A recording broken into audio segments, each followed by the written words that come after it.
ही नहीं करेगा तो वो टिकने वाली ही नहीं है। तो आप मांग करना शुरू करो, जी गुड़ चाहिए, गुड़ चाहिए, गुड़ चाहिए, तो आप में से ही कई लोग खड़े हो जाएंगे, बोलो कितना चाहिए। मैं कोल्हापुर जाके आता हूं, गुड़ वाले से बात करके आता हूं, हमारा गुड़ जो है हमें सफेद नहीं चाहिए, हमें तो वो वाला गुड़ चाहिए जो काला का। कोई कहेगा मैं बिहार जाके आता हूं, गुड़ वाले से बात। जहां जहां गुड़ बनने के बड़े केंद्र हैं, बिहार बहुत बड़ा केंद्र है, गन्ना होता है, कर्नाटक में बहुत गन्ना है, महाराष्ट्र तो गन्ने का सबसे बड़ा केंद्र है हिंदुस्तान में।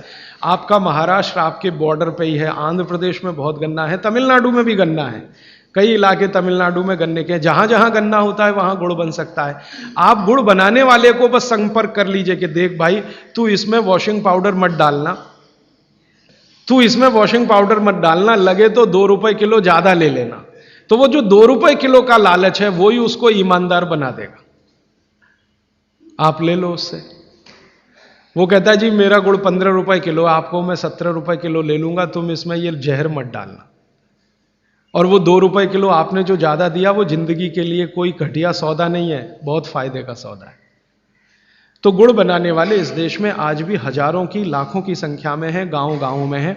आप उनसे संपर्क कर लीजिए और कोई एक गुड़ का केंद्र ही शुरू कर दीजिए। आपके आपस में सब लोगों को, जितने कम से कम 500-700 लोग यहाँ बैठे हैं, इतने घरों के लिए गुड़ आ सकता है, जरूरत के हिसाब से आपको उपलब्ध हो सकता है।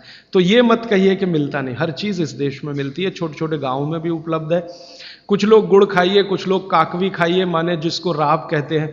जितना जाड़े का समय है ना, नवंबर दिसंबर जनवरी फरवरी तक राब भरपूर खा सकते हैं।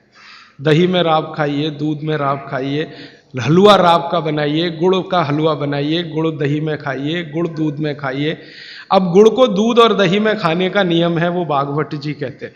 वो कहते हैं जी दही में मिला के गुड़ खाया जाए, दही में मिला के गुड़ खाइए, दूध में गुड़ कभी मत मिलाइए,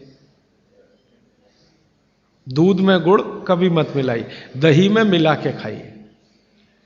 तो दूध में कैसे खाएंगे जी?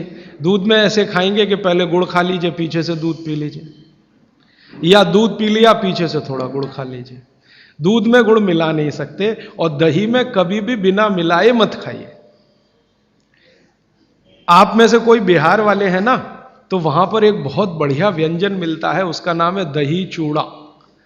दही चूड़ा ही कहते हैं, चूड़ा। ये मिथिला में मैंने खाया और ऐसा अद्भुत है जो दुनिया में शायद कहीं ना हो। मिथिला में, मिथिला माने एक एरिया है बिहार का, करीब 8-10 जिले उसमें आते हैं। उन जिलों में जब भी आप जाएं तो मेहमान को वही परोस के लाते हैं। तो मैं भी मेहमान जैसा ही रहता हूं, तो मुझे हर घर में दही चूड़ा मिलता है। तो वो दही डाल के लाते हैं, ऊपर से गुड़ डाल के लाते हैं, दही के ऊपर गुड़ रहेगा। तो मैंने कई बार कहा कि अलग प्लेट में गुड़ ले आओ, तो वो कहते नहीं नहीं, आपको फिर खाना नहीं आता दही चूड़ा। तो पहले मुझे सच में नहीं मालूम था। अब जब ये मुझे पता चला बागभट्ट चिकित्सा का, तब मेरी अकल में आया कि वो सब बागभट्ट के चेले हैं, दही में गुड़ मिला के पहले से ही चिवड़ा पे रख के लाते। तो दही में गुड़ मिला के ही खाइए। अगर आप दही खा रहे हैं तो गुड़ मिला के ही खाइए, तो दही के कई दोष जो आपके लिए अनुकूल नहीं है वो भी खत्म हो जाते हैं। और दूध में गुड़ कभी भी मत मिलाइए। एक जगह तो वो ये कहते हैं कि दूध खाली पी लीजिए, गुड़ आगे पीछे खा लीजिए, वो ज्यादा बेहतर है। तो गुड़ खाइए, मेरा कहने का मतलब ये है। अब गुड़ के कितने प्रिपरेशन है हमारे घर में? गुड़ का, तिल का प्रिपरेशन एक है, तिल पट्टी कहते हैं, गजक, गजक। तो भरपूर गजक खाइए। क्यों खाइए जी? तिल है और गुड़ है। गुड़ में जो केमिकल है ऑर्गेनिक, तिल में लगभग वही सब है जो गुड़ में है। तिल भी क्षारीय है, गुड़ भी क्षारीय है, और दोनों क्षारीय चीजें खाएंगे तो पेट के अम्ल को बैलेंस करती रहेंगी। तो तिल गुड़ रोज खाइए, माने तिल की पट्टी बनाइए, गजक बनाइए, नहीं तो तिल का लड्डू बनाइए, गुड़ के साथ बनाइए। फिर इसी तरह से मूंगफली है, मूंगफली भी क्षारीय है और गुड़ भी क्षारीय है। तो मूंगफली और गुड़ मिला के वो पट्टी आती है, वो खाइए, बच्चों को खिलाइए। और आपके पास जो भी प्रिपरेशन है गुड़ तिल के, गुड़ मूंगफली के, वो सब बनाइए। और ये जो 3-4 महीने हैं, नवंबर, दिसंबर, जनवरी, फरवरी तक भरपेट खाइए, भरपूर खाइए, क्योंकि इस समय आपके शरीर को इन्हीं की जरूरत है। तो कफ जिंदगी से बहुत दूर रहेगा। तिल खा रहे हैं, गुड़ खा रहे हैं, मूंगफली खा रहे हैं, कफ बढ़ने की बिल्कुल संभावना नहीं, तो जिंदगी में कफ के रोग आने की संभावना नहीं। अब जानते कफ का सबसे खराब रोग क्या है? मोटापा। मोटापा कम करना है तो भरपेट गुड़ खाइए, भरपेट तिल खाइए, भरपेट मूंगफली खाइए, मोटापा भी कम हो जाएगा। हाँ, आपको डर है ना, तिल खाएंगे जी उसमें से तेल है। तेल तो है तिल में, लेकिन वो HDL वाला, LDL वाला नहीं है, VLDL। ये मोटापा जो है ना, वो VLDL और LDL का चक्कर है। HDL जैसे ही बढ़ेगा, मोटापा अपने आप कम होगा, पेट अंदर ही जाएगा। आप में से कोई भी मेरे कहने पर 3 महीने एक एक्सपेरिमेंट कर लीजिए, तिल चबा चबा के खाइए। खाने के बाद 3 महीने के बाद वजन नापेंगे, 8-10 किलो कम मिलेगा, कम से कम इतना कम मिलेगा आपको। खाना खाया, खाने के बाद आप सौंफ खाते हैं ना, सौंफ की जगह तिल खाइए। और काला खाया तो और ज्यादा वजन कम मिलेगा। काला तिल एक है सफेद, काले की गुणवत्ता सफेद से भी ज्यादा है।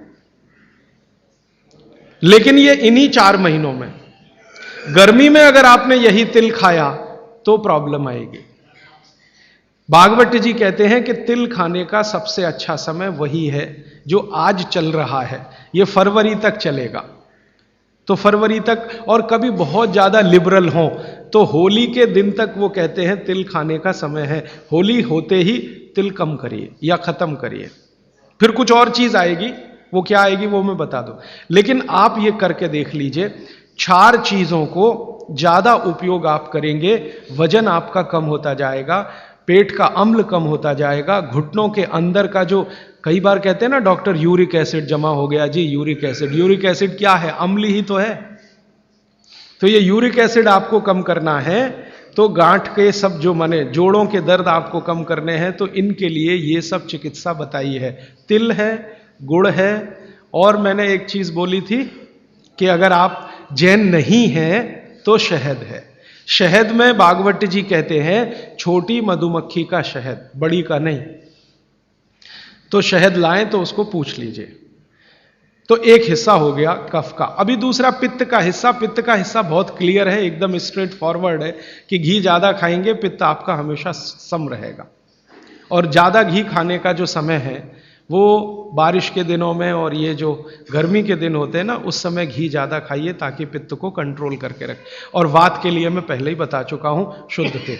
अभी ये जितनी बात है आप सोचो कितनी सरल है, बस हमें अपनी जीवन शैली में थोड़ा बदलाव करना है। जीवन शैली में बदलाव से पहले मन में संकल्प लेना है कि जी हम तो ऐसे ही चलेंगे, दुनिया जिधर जाए जाए, हमें उससे मतलब नहीं, हम तो ऐसे चलेंगे। तो ये 3 चीजें अगर आपने देख ली तो बहुत अच्छा है।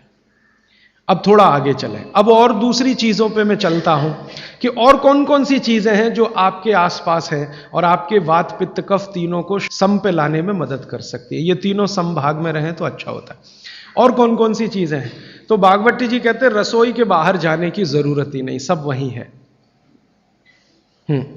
भागवत जी ने एक सूत्र लिखा है, दुनिया का सबसे बड़ा औषधि केंद्र हमारा रसोई घर है। सबसे बड़ा औषधि केंद्र रसोई घर है। अब दुर्भाग्य से हम रसोई में जिनको मसाला कहते हैं ना, मसाला, वहां मसाला कुछ नहीं है, सब औषधि है। मसाले का और औषधि का अंतर मालूम है? ये मसाला तो शब्द ही भारत का नहीं है, पहले तो ये बता दूं। ये अरबिक शब्द है, फारसी से अरबी में आया, अरबी से हमारे घुस गया, हिंदी में और जगह जगह घुस गया। ये विदेशी आए तो ये शब्द भी आया। हिंदुस्तान में 17वीं 18वीं शताब्दी का साहित्य जब मैं पढ़ता हूं तो जब तक मुगलों का राज्य रहा तब तक मसाले शब्द का बहुत उपयोग है।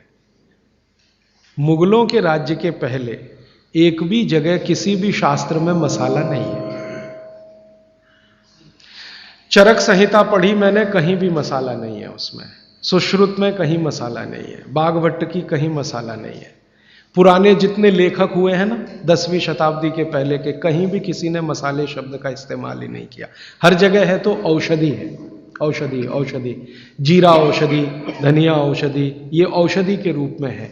तो इनकी जो प्रॉपर्टीज हैं रसोई घर की औषधियों की, ये सब आपके चिकित्सा के लिए है। अब मुझे समझ में आता है कि हमारे पुराने जमाने की माताएं बहनें, जो हमारी दादी हैं, नानी हैं, उन्होंने अपनी अपनी बेटियों को जो कुछ सिखाया, सब्जी बनाना, तो क्या क्या डालना, जीरा चाहिए, धनिया चाहिए, हींग चाहिए, मात्रा कितनी